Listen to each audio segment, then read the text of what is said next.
Good morning, everybody. Wow.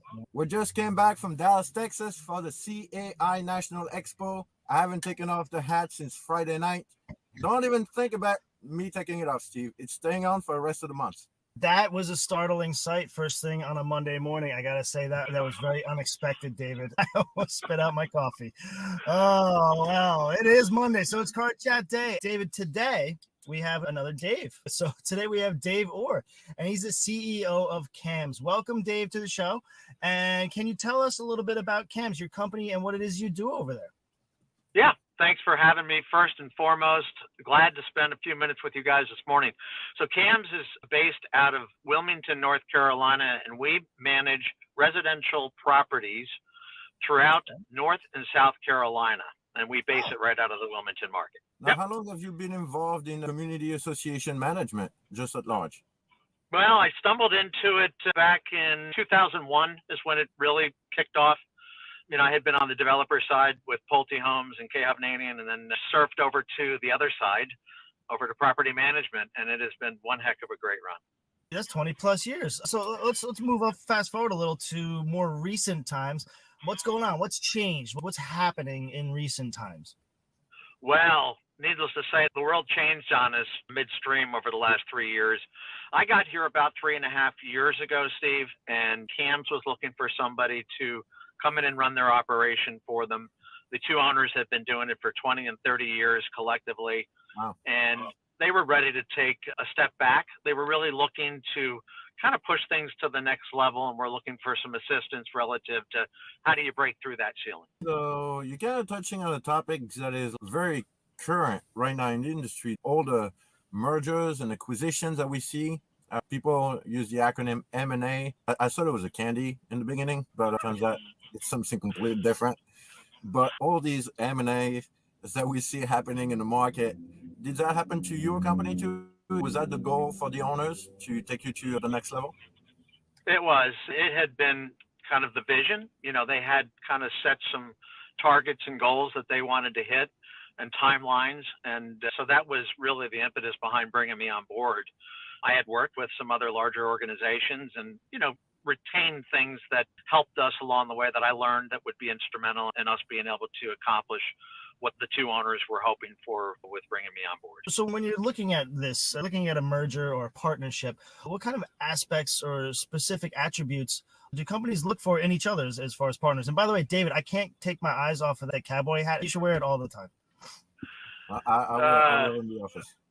Yeah, I'd second that for you, David. It is a good look, and I'm kind of accustomed to it. I spent 6 years in Texas, and got a close friend who's been in Austin for probably 30 plus years, and was always begging me to come on down because the water was fine, and so I made that stint when I went down to associate. But the things that the team was focused on was really making sure that they left us in great hands. I think that was the most important thing for the ownership. Their single focus, no different than mine, is people. We're in the business of people. That's what we do. We don't make anything. We don't build widgets. You know, we deal in day to day. How do we help our people to be successful at the roles that they're in?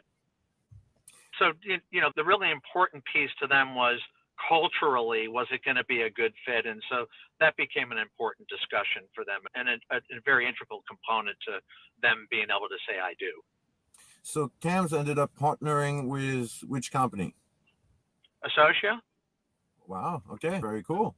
So now, what key piece of advice would you give to an owner or the CEO or the president of a mid-sized, small-sized management company looking to take it to the next level and partnering with somebody bigger? I think that's the question that a lot of people ask. And one of the things that we really looked at were what were the things that was homegrown first and foremost with CAMS. You know, 30 years in any business is a success story. And, you know, I think what they were looking for was really, in order to be able to break through, what are the things that maybe they were missing, or what are the things that they could focus in on to help us get a little bit better each day? And so we kind of identified the areas that were going to be integral to our success, and how do we grow, and how do you continue to grow? And then you have, I'll call it smart growth, making sure that you're really identifying the targets and you have a good plan. We really focused in on what were the most important things that we needed to accomplish, recognizing that you have to take the bite of the apple. And you're not going to eat the elephant all in one bite. And so it's a process. And that's really the things that we focused in on, is what were the things that we needed to hone and get our skill sets better honed in order to be able to get to that next level. And the biggest thing was really people. Okay, so from the owner's perspective, do you have any advice or any challenge? Like, what kind of challenges from the owner's side are they need to get ready for? Well, I mean, the first thing is they've done business for X amount of period of time their way. And so first and foremost, having an open mind is going to be critically important, because you're going to hear things that you might have heard along the way throughout your business experience, or the journey that the business has gone through, or its maturity, or as it continues to mature. And you really just have to have a very open mind. And the single most important thing is going to be trust. Once you've made the decision and said, this is what we're going to do, and you officially say, I do, you have to trust it. Now, on the employee side, what are some of the challenges that the property managers may face, and how can we reassure them? What's your take on that? Sure. You're really looking at new leadership at the end of the day, right? Your company just was sold to an organization. And the question mark is who's who in Whoville, as I like to say. And who are you going to work with? Who you're working for? What is cultural design, and what is their vision for their organization, and how well does it match up with us? The first thing I think most of us, being good human beings, think of is, hey, what's going to happen to me, right? That's first and foremost what happened. Each individual is going to focus in on that. And so our job is to make sure that we tell the factual story. Here's what to expect. Here's what you can look forward to. Part of the beauty is I came from that organization, and so I have great insight, and we had others in our company that had been there as well. So there was a high level of comfort when it came to the explanations of what are the things that we can look forward to. Now, as far as where this is all going, this trend, this merger and acquisition movement that we see in the industry, does it mean that in 10 years from now, there's only going to be like 4 giant monster property management companies in the US, or is there still going to be room for the mom and pop shops? If we take a look around in any one of our like industry, look at real estate, for example, we have new organizations that are coming into the fold, and that happens on a fairly regular basis. It's regional in many instances. I think if you take a look at the why behind an organization like an Associa would look to make this type of relationship and then invest into an organization like ourselves, is when you take a look at the actual startup process, to go and do it completely organic takes a lot of effort and a lot of time. And it's not the easiest way to do it. It's probably a little bit easier to come in, buy an organization, and then help assist them, help them to grow, help them to get to the level and hit the goals and targets that they're focused in on. So no, I don't believe that we'll be 10 at one point. Do I believe that there's a consolidation that will continue? Yes. Okay, fair enough.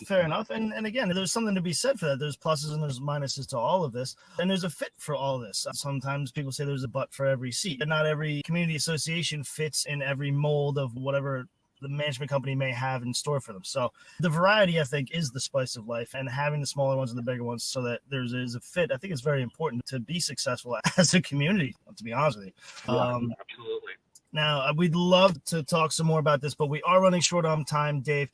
So if you guys need to get in touch with Dave, we're going to put his contact information in the comments down there below. But Dave, we'd like to give our guests an opportunity to recognize somebody who's been influential in their career, maybe, or possibly even a charity, somebody who's very important to you. So here's the microphone. It's all you. In my early part of my career, I was working at Pulte Homes in New Jersey, and there was a gentleman by the name of Gary Stefanoni who kind of took me under his wing and really showed me the finer points of business, how to manage it, the business of people. You know, if my mom and dad were here today, they would have been the first ones that I would have said that were my biggest influencers, for sure.